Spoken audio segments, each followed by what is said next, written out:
આજે તો બોરડા લગ્નમાં ગયા ને પછી રાતે ભાઈબંધ દ્વારા થોડી ઘણી વાર રાસ લીધો ને પછી તલવારની બોલાવી દીધી ફૂલ બાકાજી કી.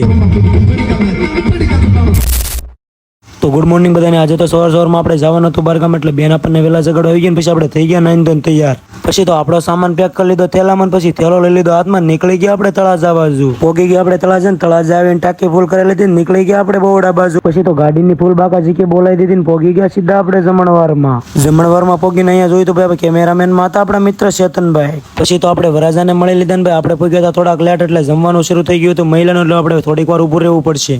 પણ અમારા ભાવેશભાઈ થી રાહ જોવો એમ હતું નહીં, પછી એને બટકા ખાવાનું કરી દીધું શરૂ.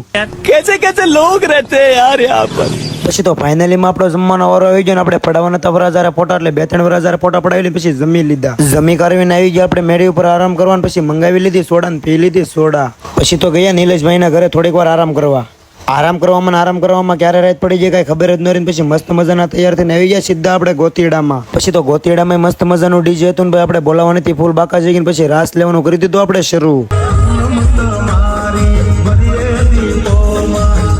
પછી તો ભાઈબંધો હારે ફૂલ મોજ કરીને પછી આપણે હમણવાના તે તલવાર, એટલે પછી તલવાર લઈને આપણે આવી ગયા સીધા હમણવા. તમને પણ મારી જેમ કોને કોને તલવાર હમણવાનો શોખ છે જરા કોમેન્ટ કરીને જણાવી દેજો. ગોતીડો પૂરો થઈ ગયો ને હવે આપણે હોઈ જવાનું હતું, કેમ કે વહેલા જવાનું છે કાલે જાનમાં. તો હાલો મળીએ પાછા કાલે નવા મિની વ્લોગમાં. Bye bye.